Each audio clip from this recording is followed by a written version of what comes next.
Hello everyone, welcome to my channel. मैं हूं ऐश्वर्या। तो आपके ओव्यूलेशन के बाद जब आप ट्राई करती हो ओव्यूलेशन के दरमियान, तो आपके ओव्यूलेशन के बाद फर्टिलाइजेशन का प्रक्रिया हो चुका है, आप प्रेग्नेंट हो चुकी हैं, तो ये आपको कैसे पता चलेगा?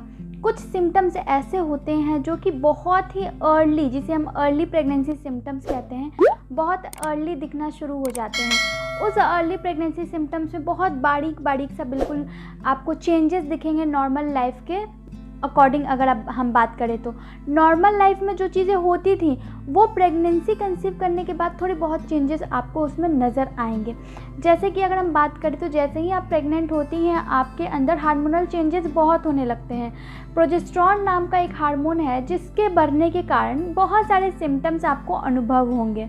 ओव्यूलेशन के दौरान जब भी आप ओव्यूलेट करती हैं तो आपके जो है 2 अंडाशय होते हैं।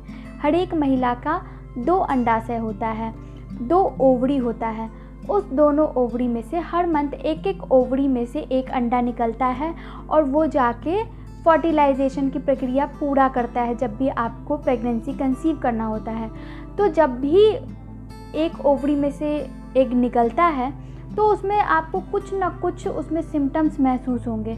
जिस भी ओवरी में से एग रिलीज़ होने वाला होता है जिस मंथ, उस मंथ वहाँ पे आपको थोड़ी बहुत क्रैम्पिंग महसूस होंगे। नाभि के राइट साइड या लेफ़्ट साइड आपको क्रैम्पिंग महसूस होगा। आप समझ जाना कि उस वक्त, उस दौरान उस ओवरी से एग रिलीज़ होने वाला है या हो चुका है।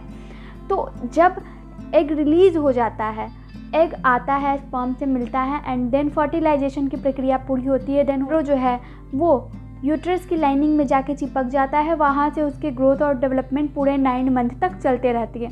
तो ये होता है प्रेगनेंसी का प्रक्रिया। लेकिन जैसे ही प्रेगनेंसी कंसीव होती है तो आप कैसे अनुभव करेंगे कि आपने प्रेगनेंसी कंसीव कर ली है?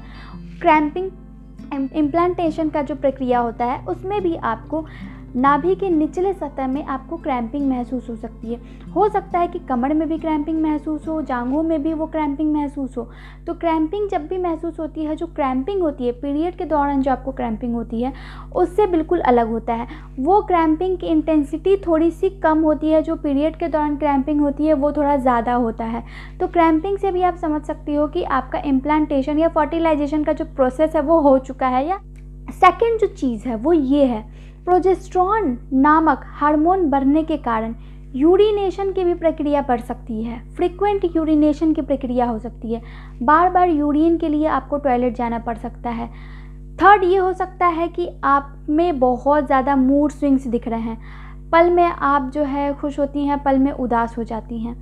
बहुत ज़्यादा आप में जो है ये परेशानी दिख रही है कि आपके मूड्स जो हैं बहुत जल्दी जल्दी चेंज हो रहे हैं। ये भी अर्ली प्रेगनेंसी सिम्टम्स माना जाता है।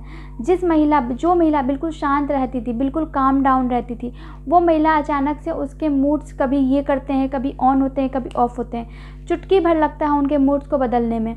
तो ये भी एक हार्मोन्स का ऊपर नीचे होना उनके मूड पर जो है वो असर डालता है। उसके बाद बहुत सारी महिलाओं में स्तनों में भी सोरनेस देखा गया है। जैसे ही प्रेगनेंसी, खासकर प्रेगनेंसी जैसे ही इम्प्लांटेशन प्रोसेस उनका ख़त्म होता है, इम्प्लांटेशन सक्सेसफुल होता है, ब्रेस्ट में सोरनेस की प्रॉब्लम आ जाती है।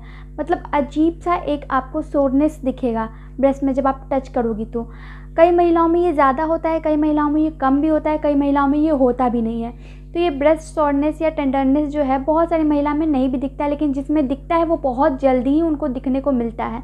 तो उनमें अगर ऐसा लग रहा है कि स्तनों में कुछ चेंजेस आपको नज़र आ रहे हैं, कुछ बिल्कुल हल्का सा दर्द महसूस हो रहा है टच करने पे, या सोरनेस फील हो रहा है, तो ये एक अर्ली प्रेगनेंसी सिम्टम्स का साइन माना गया है। अगर ये सारे सिम्टम्स आपको महसूस हो रहे हैं तो पीरियड मिस होने के 5 से 10 दिन बाद आप तुरंत से चेक करें, रिजल्ट जो है एग्जैक्ट दिखेगा। तो आई होप कि आपको ये वीडियो पसंद आया हो। वीडियो पसंद आया तो वीडियो को लाइक, चैनल को सब्सक्राइब और कमेंट करते जाएं। धन्यवाद।